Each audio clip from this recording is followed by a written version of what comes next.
Oh man, what's good YouTube, man? It's your boy Mickal, that's aka Missing that purple man. Today, David and man, we got why no one wants to host the Olympics. Let me know down below why y'all think nobody wants to host the Olympics. You guys new, man, hit that like button, subscribe and shit, man. Join the Nappy squad. Run on to 2K subs. Y'all know what's up. Let's go into this video, man. Let's get it. Down the back stretch. It's September 2017, and members of the International Olympic Committee are gathered to pick the city that will host the 2024 Olympic Games. The biggest decision this group makes. They've put okay, so that group picks the city they want to host the Olympics. Okay, so they picked the city. Representatives from the two competing cities on stage for their announcement. With the unanimous decision we took. But everyone's Paris. Oh, so the Olympics could have been in LA if they wanted to. But where would they host that? Where would they host it in? What, the football stadium? The Olympics, right? But now it's in Paris. The next one could be in LA. Already knows who won. Please raise your hand. Every 4 years, more than 5 million people attend the Olympics, and over 3 billion watch it on TV. Yep. It's a once-in-a-generation opportunity for one city to show off, and the competition has typically been fierce. 12 cities applied to host the 2004 Games. 2004, Cape Town, Rome. What was the last one in 2016 was what? In Rio? That was in Rio, right? The last one? Before the IOC picked Athens, Greece. 10 applied for 2008, won by Beijing, China. But since then, interest has been waning. 9 cities applied for 2012, then 7, then 5, Chicago. And for 2020. Chicago, I'm sorry. Chicago would never host. I'm sorry. That would never happen. I'm sorry. 4, only 2 were left when it was time for a vote. So the IOC did something it's never done before. Paris 24, Los Angeles 28.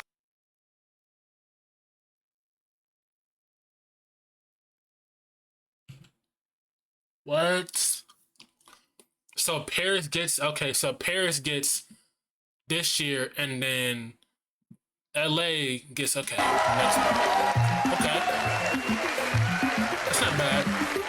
The IOC was so concerned that nobody would bid to host the games in 2028 that it simultaneously awarded the games 2024 to Paris and 2028 to Los Angeles. There used to be a strong demand to host. Now there isn't. The Olympics are the most prestigious sports event in the world. Strong demand to host. Now there isn't. Paris in 2028 that it simultaneously awarded the games 2024 to Paris and 2028 to Los Angeles. There used to be a strong demand to host. Now there isn't. Oh, he said there used to be a strong demand to host the Olympics. That probably is true though. Olympics are the most prestigious sports event in the world. Why doesn't anyone want to host it anymore? Who knows? If nobody wants to host it, it's probably too much work, and then I don't know. It's probably too much work, because how come you don't want to host the Olympics like that? The Olympics where everybody watches literally that on TV. And it starts today too. Or tomorrow.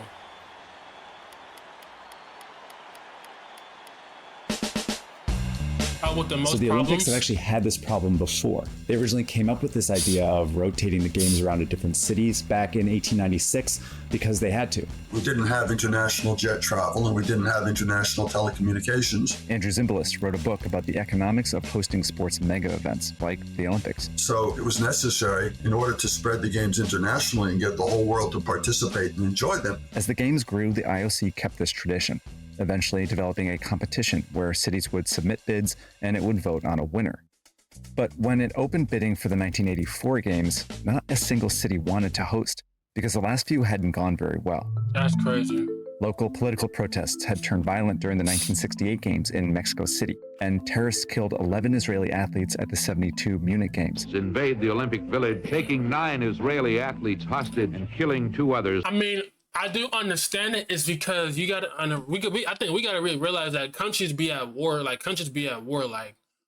And then we gotta understand if country don't like another country, something gonna happen. Now, I see why people don't want to host it, but because it's like, bro, it's a worldwide thing where everybody's watching it. But there'd be some countries that still be going at war with each other. Like, I don't know how we can do Olympics when we know most countries don't really like each other, but we still doing the Olympics every 4 years, though. Is in their room. Both incidents showed cities that hosting could be politically risky or even deadly. When construction problems and corruption led Montreal to spend more than 13 times their budget, they began to view it as financially risky too. So in the late 70s, the IOC was barreling towards disaster until one city offered to save them. LA, you know what I'm saying? Under one condition: Los Angeles did not want to spend a lot of money. Of course. To do that, it offered to use venues it already had instead of build new ones. Oh, duh. I'm so sorry. I forgot the Olympics.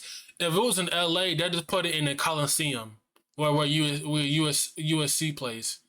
I forgot. They'll just put it in the Coliseum. The LA Coliseum, where the USC football team played, the Forum, where the Lakers played, UCLA's gymnasium and tennis center, and the athletes could just stay in the college dorm rooms. Since the IOC didn't have a choice, it said yes, and was soon glad it did.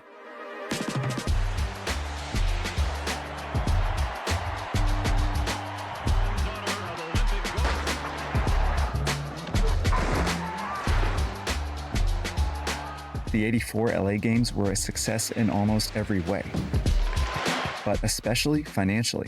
It only cost around $1 billion in 2015 dollars, and LA even made a profit.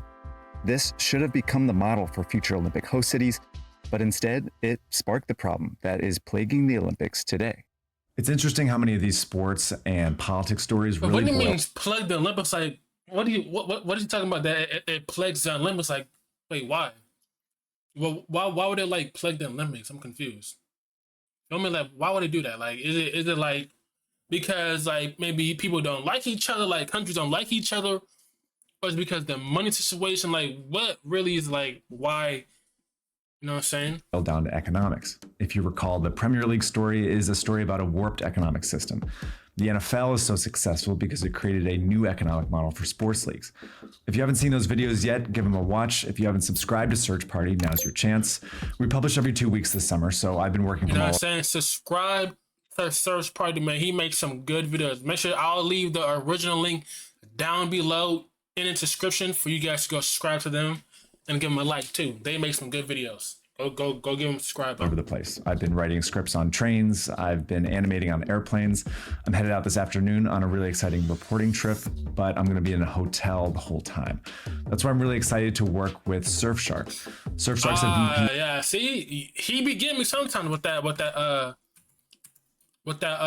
So here's the deal. Use the coupon code SearchParty at Surfshark. They have a 30-day. It's the best way for reporting our work. Before Olympics, that it re-inspired cities to want to host again.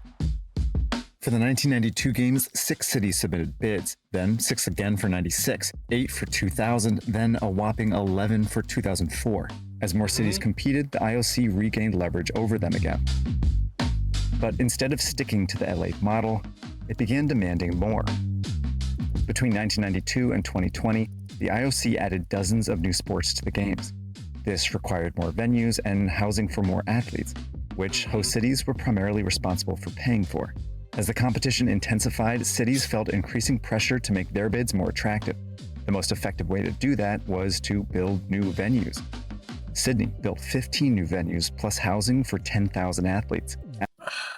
I understand they want to do the Olympics, but it's only the Olympics is only every 4 years. You know what I'm saying? It's only every 4 years. Like, I understand, like, you want to probably have like the best, but building new venues and this and that just for like them. Like, come on, like, Athens what? built 22 new venues, and Beijing built 12. All That's of this crazy. construction made hosting the games really, really expensive. Wow. This chart shows how the cost of the games skyrocketed over the last 30 years, reaching between $10 and $25 billion in the last decade. I want to add Wow. one big caveat to this It's a chart, lot. though. It only includes sports-related costs to the games. It doesn't include things like new public transportation or development projects that most all these cities spent money on for the Olympics. If we include some of those costs, these bars are actually way higher. So, for example, some estimate that Beijing spent more like $45 billion for their 2008 Summer Games. Russia spent more like 51 in 2014, and What? Tokyo's bill is more like 35 billion. No matter what number you use, Bro, I'm though, sorry, that's a lot of money. If we spend that much money to only host the Olympics for that year, come on, like, I understand, but if you only host the Olympics for, come on, I don't know. all of these cities See, to me, it seems like they want to host it. It's because it costs a lot of money, and then you don't know what's gonna happen because some people might try to, you know what I'm saying, do some dumb shit. These went Like, way over their people- initial we don't budget, really know, man. which the bidding process incentivizes them to keep artificially low. What they have to do is make initial statements about the intentions and the plans that are very reduced. Once the politicians say, yeah, okay, we'll go along with this, then they start adding the bells and whistles. And those can be very, very substantial. The revenue cities generate from ticket sales, TV contracts, and sponsorships only cover a fraction of these costs, meaning these governments and really their taxpayers are on the hook for the rest. So it doesn't look like a good economic deal. But host cities have known for decades that they'll likely lose money in the short term. Instead, many have been told that hosting the Olympics is an investment that will pay off in the future. Maybe. That's true, probably. Okay, so this is the IOC's webpage where they list the benefits of hosting the games. And they use this word legacy a lot. And by legacy, they mean things that will continue to benefit your city long after the Olympics are over. Take sports facilities. Beijing justified spending around $460 million on this new 90,000-seat stadium by planning for a local pro soccer team to use it after the Olympics. London did the same when it built this stadium. At first, seems like a good idea. Other legacy projects are meant to benefit even more people. Russia spent $8.7 billion on a new rail and highway link into Sochi for its Winter Games. And Rio de Janeiro spent $4 billion on a new subway line connecting a beach community to its Olympic Center. The most commonly touted legacy benefit is that hosting Olympics is a great way to kickstart your city's growth. What historically... I mean, yeah, that could be true. There's probably some pros and cons to hosting it. Yeah, your city will probably improve in growth, but like, I don't know. I don't know, man. Came out of the public relations with regard to the Olympics was that this was the most wonderful thing that could ever happen to a city. It puts your city on the world map, so it will increase tourism, it will increase commerce, it will increase foreign investment. And that is true, though. That is true. That will improve tourists. People come to the city. Yeah, do you think Hawaii can host Olympics? Or probably not. Huh? Probably not. That story turns out not to be true. Let's start with tourism. A 2004 study found that after experiencing a bump in tourism leading up to their respective games, Atlanta, Sydney, and Seoul all saw it fall afterwards. Oh, damn, in his book, Andrew cites a 1996 study on 3 Olympic Winter Games that found that the long-term impact on tourism was between non-existent and very modest, and a 2010 study that found little evidence of any benefit to tourism of hosting an Olympic Games, and considerable evidence of damage. In other words, being on TV can backfire. If the weather is particularly too warm, or if it's too cold, if there are security incidents, if there are bad stories about the traffic, that some cities are able to maybe help their image, but other cities are hurting their image. Many legacy infrastructure investments haven't paid off either. Russia's rail so people project look into that? Damn. That's wow, damn. Is now considered an epic failure. And Andrew argues that while Rio's subway line benefits some residents, what the city really needed was a line serving the lower income neighborhoods inland. That is true. We doing that. That is true. You got to build the railroad stuff for like people up. Yeah, that is true. So I mean, yeah, some benefit is, some don't. But you got to build like you doing that. You probably get a bit for your people up here too. I mean, damn. But that's not where the Olympics were. The typical case was that the IOC comes along and they say, we need these 30 venues and we want you to put them in a way so that transportation is facilitated and other conveniences are allowed. And so what the city would have to do is contort itself in order to accommodate the IOC. Empty stadiums are a particularly visible sign of this mismatch. That Beijing stadium had about 80,000 more seats than what the local soccer team. Damn. That was what, in 2008? This mismatch. That Beijing stadium. Beijing 2008. Was that the last time they hosted?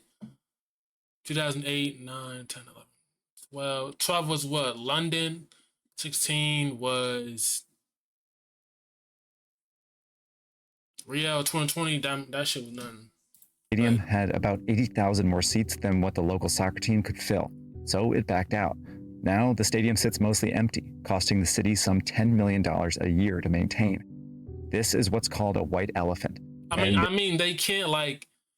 Can Beijing like they can't like no they can't like have like somebody like maybe like somebody play like a soccer team playing the stadium or what? $1 a year to maintain. This is what's called a white elephant, and there are now dozens of them across Olympic host cities. These are venues left over from the Athens 2004 games, and ESPN found that 12 out of 27 venues in Rio de Janeiro had not held an event a year after it hosted the Olympics. Wow. For many residents, white elephants are evidence that hosting the games is a waste of money. The idea that had been out there forever and ever, this is wonderful news for the city, they get to do this. No, more often than not, it's going to be the opposite. By 2015, city residents were ready to do something about it. The IOC had 6 cities bidding for the 2024 games. Boston? Bro, what?